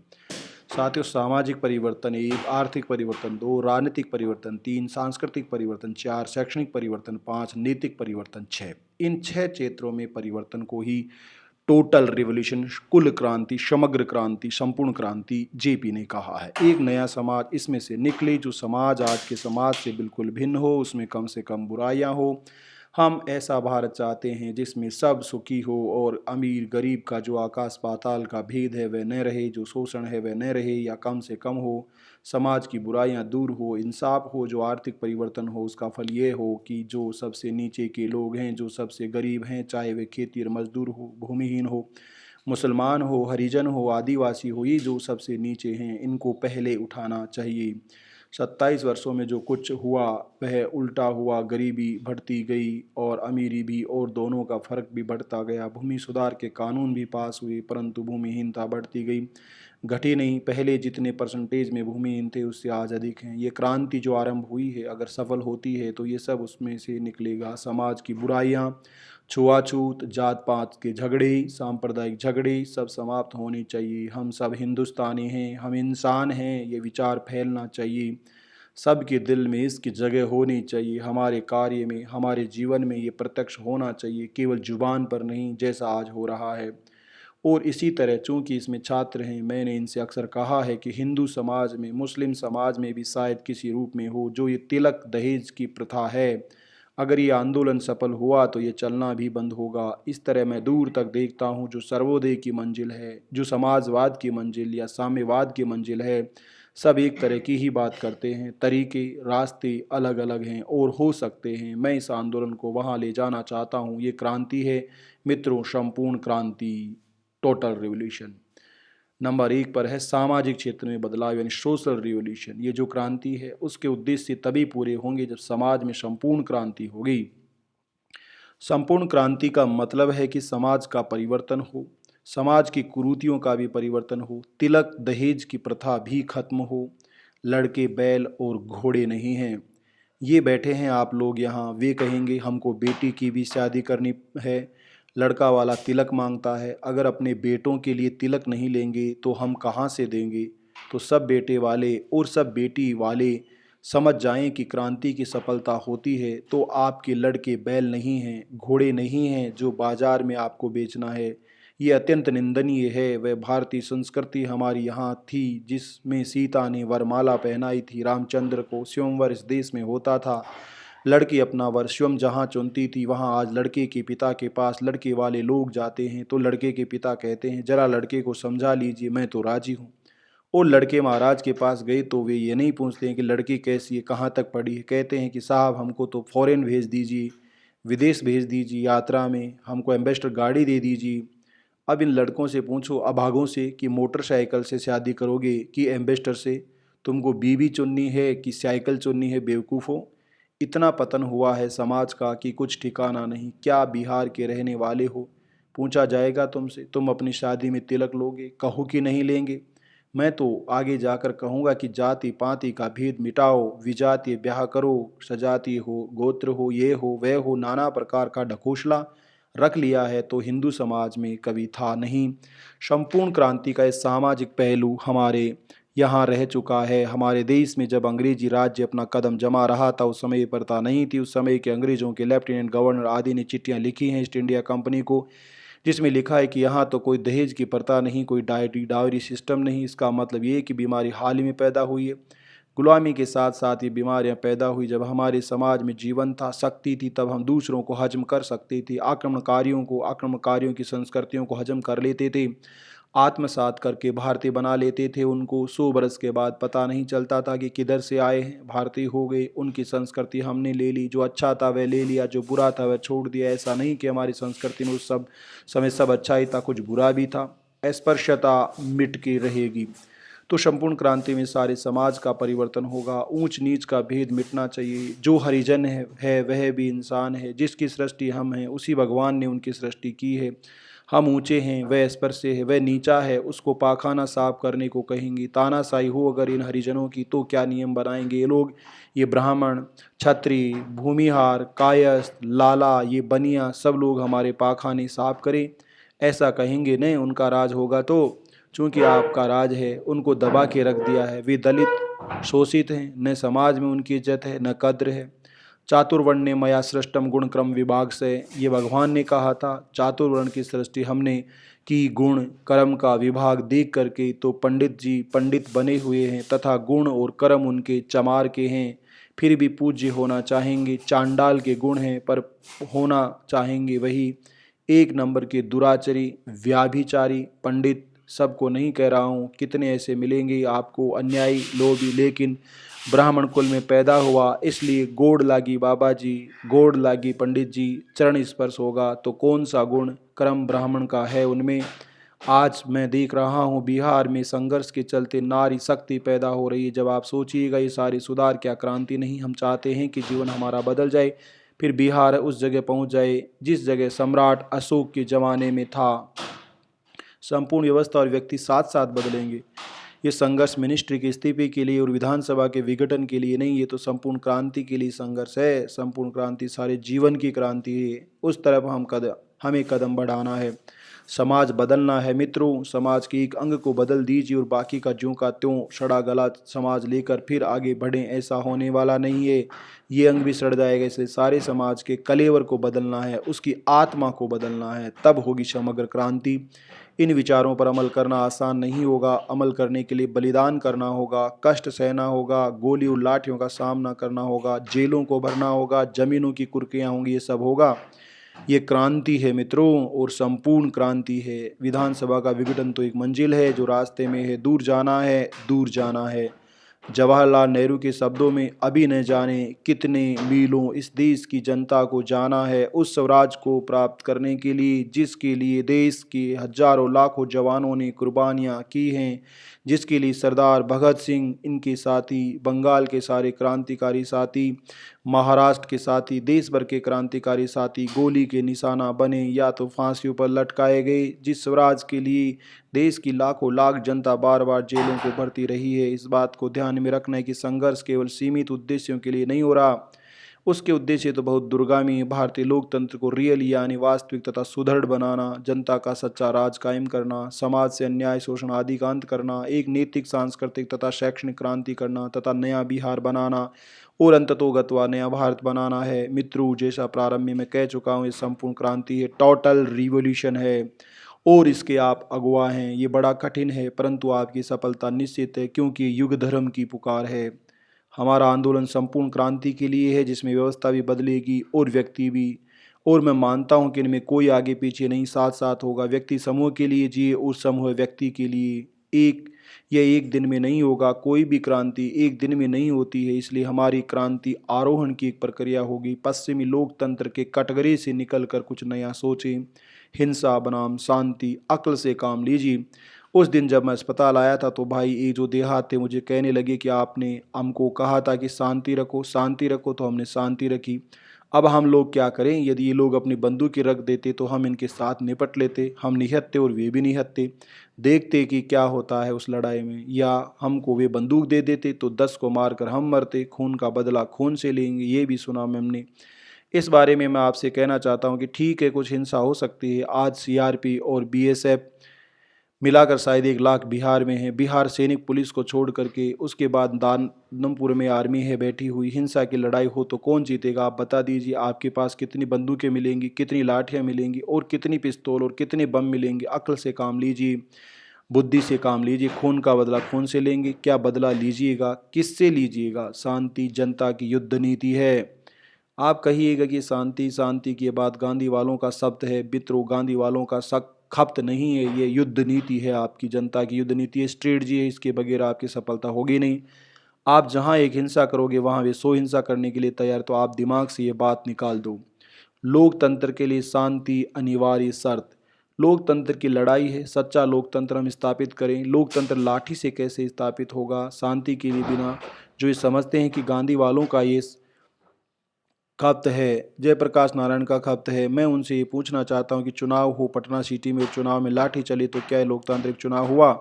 क्या उससे लोकतंत्र स्थापित होगा? अकल की बात है न। अगर लोकतंत्र को कायम रखना है, मजबूत रखना है, तो वह शांति के बगैर नहीं हो सकता है। शांति और लोकतंत्र एक सिक्के के दो पहलू हैं, एक दूसरे के बगैर नहीं जी सकते हैं, नहीं चल सकते। ये आप ध्यान में रखो। बड़ी बड़ी क्रांतियां दुनिया में हुई, इन क्रांतियों का इतिहास क्या बदलता है? जहां हिंसा से क्रांति हुई, नारा यही कि जनता का ये राज है, किसान और मजदूर का ये राज। असल में किसका है? उसका है जिसके हाथों में बंदूक है। मैं कई बार पहले कह गया हूं कि माओ का एक वाक्य अक्सर से सत्य है, 100% सत्य सही है। सत्ता बंदूक की नली से निकलती है, लेकिन मित्रों आज चीन की जनता के हाथों में, किसानों के हाथों में बंदूक नहीं, चीन के मजदूरों के हाथों में बंदूकें नहीं, चीन के विद्यार्थियों के हाथों में बंदूकें नहीं, तो राज जनता का कैसा? सत्ता किसकी फिर? जिसके हाथों में बंदूक, यानी किसके हाथों में? माओ के हाथों में, पीपुल्स लिबरेशन आर्मी के हाथों में। तो जनता के नाम पर होगी क्रांति, जनता के नाम पर, किंतु जनता की छाती पर बैठकर राज करेंगे डिक्टेटर लोग। जनता का राज हरगिज नहीं होगा। अगर कभी जनता का राज बन सकता है, कोई भी संभावना उसकी है, तो तभी जब शांति रहेगी, लोकतंत्र रहेगा तभी। ऐसे तो विद्वान लोग कहते हैं कि सपना है जनता का, सही राज होगा नहीं, जनता के लिए हो सकता है। गवर्नमेंट बाय द पीपुल तो नहीं होगा। अब्राहम लिंकन की परिभाषा के अनुसार जनता राज करे स्वयं, ये नहीं होगा। मैं कहता हूँ होगा और संभव होगा। शांति रहेगी, लोकतंत्र रहेगा, तभी दूसरी किसी राजनीतिक व्यवस्था में जनता का राज नहीं होगा। जनता के नाम पर राज करने वाले होंगे, जनता की छाती पर बैठ कर दाल दलने वाले लोग होंगे। इसलिए शांति, ये गांधी वालों का सख्त नहीं है। नया भारत बनाना है ने तो क्या चाहते हैं कि अशांति के नाम पर, हिंसा के नाम पर गांव गांव में डकैतियां चोरियां हो, सिविल वार हो, भारत में गृह युद्ध हो? यही होगा ने। हिंसा का रास्ता खुलेगा, आपस में लड़ेंगे, मर जाएंगे, जो भारत का इतिहास बराबर रहा है। खून का बदला खून से लेंगे। हमारे हाथ में बंदूक होती तो 10 को मार कर मरते, ये कहने में बहादुरी की बातें हैं, बुद्धि नहीं जाती है आगे। जनता का राज शांतिमय तरीके से संभव। हिंसा में मेरा विश्वास नहीं है, इसलिए मेरा विश्वास नहीं है क्योंकि मैं लोकतंत्र को मानता हूँ, मैं जनता को मानता हूँ। मैं नहीं चाहता हूँ कि जिनके हाथ में बंदूक है वह जनता की छाती पर बैठकर जनता के नाम पर हुकूमत करे। 3 दिनों की बिहार बंद की सफलता ने ये सिद्ध कर दिया कि जनशक्ति ही वास्तविक शक्ति होती है। हिंसा का रास्ता भी अपनाते हैं जिन्हें जनता पर विश्वास नहीं होता, या उस पर आस्था नहीं होती जिन्हें जनता का विश्वास प्राप्त नहीं होता। जनशक्ति हो तो हिंसा अनावश्यक होती है और हानिकारक होती है। एक जनशक्ति के अभाव में हिंसा बांझ और क्रूर है। बिहार बंद की इतनी व्यापक सफलता हिंसा से संभव थी। हमें अपना राज्य नहीं चाहिए, हमें सामान्य जनता का राज्य चाहिए। इसलिए हिंसा का मार्ग तो हमारे लिए सर्वथा त्याज्य है। इसलिए शांतिमय तरीकों के द्वारा परिवर्तन के अतिरिक्त और कोई रास्ता नहीं है, उसके सिवा जनता का राज्य संभव है। आज की परिस्थिति को देखकर दिल में आग धधकती है, लेकिन हिंसा के रास्ते कोई काम सदता नहीं है। जहाँ कानून निष्फल होता है वहाँ अहिंसा से ही आगे बढ़ना होगा, हिंसा से कुछ नहीं होता। मैंने हिंसक आंदोलन भी किया है, उसकी सभी विद्या और दर्शन मैं जानता हूँ, लेकिन सोच समझ कर मैंने हिंसा का मार्ग छोड़ा है। हिंसा सामान्य मनुष्य की शक्ति नहीं है, बंदूक की नली में से सत्ता निकलती है। माओ को जानना चाहिए, और वे जरूर जानते होंगे। किसान और मजदूरों के पास बंदूकें नहीं होती और विद्यार्थियों के पास बंदूकें नहीं होती। आज तो बंदूक तीर धनुष के समान हो गई है। माओ के पास एटम और हाइड्रोजन बम है, बड़े बड़े बम वर्षक हवाई जहाज है, मिसाइल हैं, जबकि किसान और मजदूरों के हाथ में सब हथियार आ सकेंगे। हिंसक तरीके अपनाने पर तो जिनके हाथ में शस्त्र होंगे उन्हीं का राज्य होगा। जहां वह समाजवाद हो, साम्यवाद हो, या और कोई वाद हो। मैं तो देश में कोई ऐसी संगठित शक्तिशाली नहीं देखता जो हिंसा की शक्तियों का संग्रह करके हिंसक क्रांति, रक्त क्रांति को सफल बना सके। आज हिंसा से अराजकता फैलेगी। अगर असंतोष और शांति में संघर्ष का रास्ता नहीं दिया गया तो छिटपुट हो हिंसा फैलेगी, और उसमें से कोई भी शासक हो, इंदिरा जी हो और कोई और हो, सेना हो सकते हुए कहेगी अब तो देश बिगड़ रहा है, देश मिट जाएगा, देश में आग लगी हुई है। तानाशाही के सिवा रास्ता नहीं। देश के बुद्धिजीवी लोग कह रहे हैं लोकतंत्र से कुछ होने जाने वाला नहीं, तानाशाही चाहिए, डिक्टेटरशिप चाहिए, तो इसमें तानाशाही निकलेगी। संकट के समय ऐसा कोई एक निकल कर आएगा, कोई हो जो सेना के बल पर कहेगा कि हम इस देश में लोकतंत्र को चलने नहीं देंगे। लोकतंत्र असफल हो गया तो हम नहीं चाहते कि वह हो, तो 16 आना इसके विरुद्ध है हूँ। तो क्या करना होगा? इसके लिए भी आवश्यक है कि जनता के संतोष को, दुख दर्द को, उसको कष्ट को, रोज को, क्रोध को, सबको एक दिशा दी जाए, शांति में क्रांति की दिशा। हिंसक क्रांति की तीव्रता एक बाहरी भ्रम। मैं अपनी बात कहूँ तो हिंसक क्रांति के लिए मुझे कोई नैतिक आपत्ति नहीं है। मुझे यदि कोई आपत्ति है तो वह व्यावहारिक है। पहली बात तो ये कि हिंसक क्रांति के परिणाम जल्दी आते हैं, ये एक बड़ा भारी भ्रम है।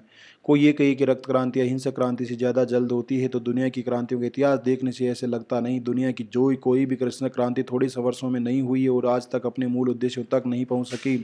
क्रांतिकारी जमात के हाथ में सत्ता आ जाए ये कोई क्रांति की सफलता नहीं, इससे क्रांति का उद्देश्य पूरा नहीं होता। इस सफलता का क्या अर्थ होता है? उसका अर्थ इतना ही होता है कि पुरानी समाज व्यवस्था को ध्वस्त किया जा चुका, लेकिन ध्वस्त ही किसी क्रांति का लक्ष्य नहीं हो सकता। उसका लक्ष्य तो हमेशा एक नई समाज व्यवस्था का निर्माण करना होता है। लेकिन हिंसक क्रांति की सफल होने के बाद क्रांतिकारियों को ये नई व्यवस्था लाने में कितने वर्ष लगते हैं? उक्त सफलता के बाद उनका पहला काम हमेशा ये देखा गया कि अपनी सत्ता के लिए वे खूनी संघर्ष में पिल पड़ते हैं। अपने सपनों का समाज यदि वह सपने आपसे रक्तपात में बहने गए हो बनाने में कितना समय लगता है, इस क्रांति का मूल उद्देश्य सिद्ध नहीं होता। बल्कि अनुभव तो ये है कि रक्त क्रांति से जो नया समाज बनता है वह उस समाज से भिन्न होता है जिसकी कल्पना क्रांतिकारियों ने पहले की होती। जिन उद्देश्यों को लेकर क्रांति होती है वे उद्देश्य तो पूरे होते नहीं बल्कि उसके विपरीत परिणाम ही आते हैं। क्रांति के पहले जैसे समाज की रचना क्रांतिकारी सोचते थे, करना चाहते थे, क्रांति के बाद वैसी रचना नहीं हो पाई। इतिहास में क्या ऐसी भी हिंसक क्रांति हुई है जो अपने अभीष्ट आदर्शों को प्राप्त करने में सफल हुई हो? जरा फ्रांस की क्रांति पर तथा उसके समानता, स्वतंत्रता, बंधुता के आदर्शों पर विचार करें। फ्रांस की क्रांति को हुई लगभग 200 वर्ष बीत चुके, लेकिन समानता, स्वतंत्रता, बंधुता के उसके मूल उद्देश्य क्या सिद्ध हुए हैं?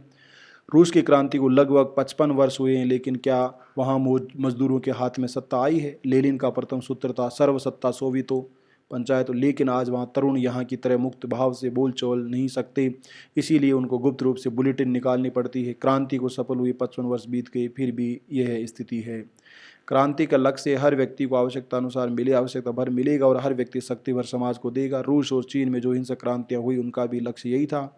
इसके बदले वहाँ तो अभी भी काम बराबर दाम का पूंजीवादी सिद्धांत ही कायम है। आज भी उन लोगों के सामने एक बड़ा सवाल है कि किस तरह जनता को नए मूल्यों में प्रशिक्षित करें, किस तरह समाज में ऐसा मानस परिवर्तन लाएं ताकि जिन आदर्शों को सामने रखकर क्रांति हुई थी वे आदर्श व्यवहार में लाए जा सके। मैं नहीं कह सकता कि रूस वाले भला कभी इस आदर्श तक पहुंचेंगे। अहिंसा में परिवर्तन और नवनिर्माण एक साथ, इस तरह दुनिया भर की हिंसक क्रांतियों का इतिहास देखेंगे तो पता चलेगा कि पुराने समाज को तोड़ने में हिंसक क्रांति लंबे अरसे के बाद सफल होती है और उसके बाद नए समाज के निर्माण में बहुत समय लगता है तथा निर्माण धीरे धीरे ही हो पाता है। दूसरी तरफ अहिंसक क्रांति में पुराने समाज को बदलने और नए समाज को गढ़ने का काम साथ साथ होता रहता है। अहिंसक प्रक्रिया में ये गुण है कि परिवर्तन और नवनिर्माण दोनों साथ साथ चल सकते हैं। इन सब बातों को देखते हुए मैं इस निर्णय पर पहुंचा हूं कि भारत में अगर कभी रक्त क्रांति होगी तो ज़्यादा विलंब से होगी और अहिंसक क्रांति उससे कहीं जल्दी होगी, वह हो रही है। दूसरी बात समझने की है कि ये निश्चित नहीं है कि हिंसक क्रांतिकारी आंदोलन हमेशा सामाजिक क्रांति की तरफ ही हमें ले जाए। उसमें से प्रतिक्रिया भी हो सकती है और अंत में वह एक फासिस्ट तानाशाही का रूप ले सकती है, अथवा अंततः उसमें से अराजकता, व्यापकता, दुख, कष्ट, राष्ट्रीय विघटन, गुलामी के परिणाम भी पैदा हो सकते हैं। जो लोग हिंसा का प्रचार करते हैं उन्हें इन संभावनाओं पर विचार करना चाहिए। हिंसा से सत्ता जनता के हाथ में नहीं आती। तीसरी बात है कि सत्ता हमेशा ही क्रांति करने वालों में से मुट्ठी भर लोगों द्वारा हड़प ली जाती है जो सबसे ज़्यादा निर्भय होते हैं। ऐसा होना अनिवार्य है। क्रांति के लिए ऐतिहासिक परिस्थितियाँ पूर्ण परिपक्व होनी चाहिए। चौथी और बुनियादी बात है क्रांतियाँ क्रांतिकारियों की बिल्कुल मर्जी पर ही नहीं हुआ करती। क्रांति की सफलता के लिए सामाजिक एवं ऐतिहासिक परिस्थितियाँ परिपक्व होनी चाहिए। इसमें पूरी शताब्दी लग सकती है। जैसा कि इतिहास में अक्सर हम देखते हैं, स्वराज के बाद भारत में हिंसा में आस्था रखने वाले लोगों ने विनोबा से पहले काम शुरू किया। वे तेलंगाना के रक्तपात के समय से क्रांति करने का प्रयास कर रहे, लेकिन 22-23 वर्षों में वे कहाँ तक आगे बढ़े हैं। तेलंगाना में हिंसक क्रांति सफल हुई, बंगाल में हुई। जब तक समाज भीतर से तैयार नहीं होता तब तक क्रांति नहीं होती है। क्रांति शास्त्र का एक स्वयं शुद्ध सिद्धांत है। पुराना समाज अंदर से जर्जर हो जाता है तब परिस्थिति परिपक्व होती है और क्रांति होती है। समस्याएं एक सीमा के बाहर बढ़ जाती हैं तो घातक बन जाती है। कार्ल मार्क्स ने कहा था, क्वांटिटी चेंजेस इनटू क्वालिटी। समस्या का प्रतीक स्थिति में गुणात्मक परिवर्तन कर देता है। भ्रष्टाचार अधिक हो जाने पर क्वालिटेटिव चेंज, गुणात्मक परिवर्तन आता है। वैसा नहीं हो तो समाज टिक नहीं सकता, खत्म हो जाएगा, मिट जाएगा। क्रांति की कोई क्रांतिकारी नेता पैदा नहीं करता। क्रांति को न लेनिन ने पैदा किया, न माओ ने, न गांधी ने। क्रांति परिस्थिति में से निर्माण होती है। क्रांतिकारी नेता की पहचान ये है कि परिस्थिति के नब्ज को पहचान लेता। और बोल्शेविक पार्टी की सभा लेनिनग्राड में होती थी। लेनिन ने कहा था 6 नवंबर को क्रांति होती है तो वह समय से पहले होगी, 8 नवंबर को होगी तो समय के बाद होगी। इसलिए हमको 9 नवंबर को होती है तो बाद में, इसलिए हमें 8 तारीख को ही क्रांति करनी होगी। इस बात के लिए उन्होंने दलीलें पेश की। इसमें से एक बात ये कही, हमारी क्रांति के लिए जार के सिपाहियों ने भी अपना वोट दिया है। किसी ने पूछा वह कैसे ले लेने का, सैनिकों ने अपने पैरों से वोट दिया है। देखिए न, मोर्चे पर से आए दिन हजारों सैनिक अपनी बंदूकें लेके भाग रहे, पूरी सख्ती से जुट जाएं। अब गांधी के ज़माने में नॉन वायलेंस मीन से स्वराज की प्राप्ति का उद्देश्य कांग्रेस का नहीं बन सका, तो आज मेरी क्या बिसात है कि मैं हिंसा के नाम पर कुछ करना चाहूँ। तो मैं शांति हुए उपायों की बात करता हूँ, मैं तो अहिंसा की बात नहीं करता, शांति की बात करता हूँ। शांति में तरीकों से जनता अपने दुख के खिलाफ, अपनी मुसीबतों के खिलाफ, अपने शोषण के खिलाफ, अन्याय के खिलाफ, जुल्म के खिलाफ अगर संघर्ष न कर सके और उसकी मार्ग नहीं मिलता तो वह छिटपुट हिंसा फैलेगी। मिलिटेंसी दो प्रकार की मिलिटेंसी आप सब लोग समझते हैं। एक तो अहिंसा की मिलिटेंसी, जिसके हमारे ऊपर लाठियां बरस रही हैं और फिर भी हाथ नहीं उठता है। जैसे उत्तर प्रदेश में कानपुर वालों ने नारा शुरू किया, हमला चाहे जैसा होगा, हाथ हमारा नहीं उठेगा, लगान बंदी कर दी हमने, कुर्कियां हो रही हैं, मकान जब्त हो रहे हैं, जमीन जब्त हो रहे हैं, फिर भी हम डटे हुए हैं। दमन की चक्की चाहे जैसी भी चल रही हो, फिर भी अहिंसा के रास्ते हम डिग नहीं रहे। ये अहिंसा की मिलिटेंसी है। और दूसरी मिलिटेंसी, राइफल लेकर लड़ो। स्वराज में लड़ाई लड़ी हमने बगैर गन के, बगैर बंदूक के। वहाँ पावर कहाँ से आई थी भाई? तो पावर आई थी त्याग से, बलिदान से, कुर्बानियों से। कल गाली दे दी किसी को, किसी का कुर्ता फाड़ दिया, ये सब पुहड़पन वल्गरिटी है, ये कोई मिलिटेंसी नहीं है। इसमें न हिंसा की शक्ति है न हिंसा की शक्ति। हम तो एक नैतिक क्रांति चाहते हैं। हमें इतना समझ लेना चाहिए कि यदि हिंसा को हिंसा पर विजय पानी है तो उसे तीव्र गति से काम करना होगा, अन्यथा घटना चक्र आगे बढ़ता जाएगा और हिंसा की बाढ़ में हिंसा डूब जाएगी। लोगों की समस्याएं यदि हिंसा के द्वारा जल्दी हल नहीं होंगी तो अहिंसा कार्यकर्ताओं के लिए इतिहास की गति रुकने वाली नहीं है। वर्तमान समाज रचना अपने सारे लोभ लालच स्वार्थ मानव विमुक्ता अन्याय शोषण विमुक्ता के साथ उन्मूलित होनी चाहिए। यदि हिंसा को शीघ्र नहीं बदलेगी तो हिंसा का दम बढ़ाएगी। ये दूसरी बात है कि हिंसा कोई भी समस्या हल नहीं कर सकती। हिंसा के मार्ग से एक तरह के अन्याय शोषण लोभ और स्वार्थ की जगह दूसरी तरह के अन्याय शोषण लोभ और स्वार्थ ले लेंगे, पर लोगों को ध्यान में तब तक आएगी जब तक समय चूक गया होगा, अंधकार की शक्तियों ने अपना आसन जमा लिया होगा। इसीलिए ये काम पूरी शक्ति के साथ सातत्यपूर्वक और तीव्रता से हुई अत्यंत जरूरी। इसके लिए तो हमें संपूर्ण जीवन में इसमें लगा देना। मैं तो किसी दूसरी चीज़ की कल्पना भी नहीं कर सकता जो हमारे निष्ठा पुरुषार्थ के लिए उसके सापेक्ष अधिक उपयोग। क्रांति सेना की रीढ़ ऐसे लोगों से ही बन सकती है जिन्होंने क्रांति वेदी पर अपना जीवन समर्पण कर दिया है। फुर्सत से काम करने से नहीं चलेगा, इसमें तो जीवन दान ही देना। समय की चुनौती पे संपूर्ण क्रांति को एक वर्ष में तो नहीं होती, उसके लिए 50 वर्ष भी नहीं चाहिए। मैंने बार बार कहा, इस सामान्य परिस्थिति में जो काम 150 वर्षों में हो सकता है वो क्रांतिकारी स्थिति में 5 वर्ष में हो जाएगा। इसलिए मैं कहना चाहता हूँ हम लोगों को समय को पहचानना चाहिए। इसलिए इस मौके पर अगर पुरानी चर्चा और दलीलें करते रहेंगे, उसी चक्कर में काटते रहेंगे, तो छोटे मोटे जो काम पहले करते वही करते रह जाएंगे। संपूर्ण क्रांति के लिए बिहार में नहीं हो सकता, सारे देश में लहर दौड़ेगी तो होगी। उसका जितना हिस्सा हम बिहार में कर सकते हैं वो करेंगे। ये वामपंथी पार्टियों के लोग जिनकी सहानुभूति है इस संघर्ष के साथ, वे चाहते हैं हुकूमत बनेगी तो क्या क्या होगा, सारा कार्यक्रम लिख दिया जाए। मैंने उनसे कहा, भाई आज तक कोई ऐसी क्रांति नहीं हुई जो किसी किताब के मुताबिक हुई हो, चाहे वो मार्क्स की किताब हो, लेनिन की किताब हो, माओ की किताब हो या किसी और की किताब हो। हर क्रांति अपनी किताब स्वयं लिखती है। तो बिहार की ये क्रांति भी जो भारत में फैलेगी अपनी किताब तैयार कर रही है, नकल नहीं करेगी किसी की। कहाँ है आज हम आप वामपंथी लोग मिलकर क्या कर सके हैं 29 वर्षों में, क्या किया है? तो भूल जाओ इन सब बातों को। या जन आंदोलन है, जैसे जैसे आंदोलन बढ़ेगा वैसे रास्ता को लेकर नया नया प्रोग्राम बनेगा। मैं कौन होता हूँ कह देने वाला कि 5 वर्ष के बाद ये होगा, हुकूमत बनेगी तो उसका प्रोग्राम रहेगा। ये प्रोग्राम बनेगा, जनता अपना प्रोग्राम बनाएगी। आज हम एक बहुत बुनियादी क्रांति की दहली पर आ पहुंचे। समानता, सुतना, बंधुता, बिरादरी, राज्यवीन समाज हर एक को आवश्यकता अनुसार मिले और हर एक अपनी क्षमता पर समाज को दी। सब अब सिद्ध हो, मर्तक्ष व्यवहार में उनका अमल हो, ऐसी आज के युग की मांग है। गांधी जी एक बात बार बार वे कहते थे कि दूसरी क्रांति कह रही हैं, वे मात्र समाज के बाहरी ढांचे में परिवर्तन लाती हैं, जब मेरी क्रांति दूसरी क्रांति मानवीय क्रांति होगी जो मनुष्य के मानस में शुरू होगी और अंत में समाज के बाहरी ढांचे में परिवर्तन लाएगी। आध्यात्मिक क्रांति होगी, तरुणाई की उत्तुंगतम उड़ान। इस देश का आध्यात्मिक उत्तराधिकार भी आज ऐसी उत्तरबनी क्रांति के लिए आह्वान कर रहे। इस आह्वान को कौन सुनेगा, कौन आगे कदम बढ़ाएगा? इस देश का अध्यात्म बूढ़ों की वस्तु नहीं, जवानों की वस्तु रही। जब ऋषिकेश के जीवन के कुरुक्षेत्र और अपूर्व अध्यात्म का 5 जन ने फूंका था, वृद्ध नहीं युवा थे और वे सारथी भारत की उत्कृष्ट तरुणाई के रथ के। अब जब अपनी प्रिया की गोद में नवजात राहुल को सोया छोड़कर सिद्धार्थ अपनी अद्वितीय सांस्कृतिक क्रांति के पथ पर चल पड़े थे, तब वे वृद्ध नहीं युवा थे। अद्वैत के अनन्यतम शोधक शंकर ने जब अपनी दिग्विजय यात्रा की तब वे वृद्ध नहीं युवा थे।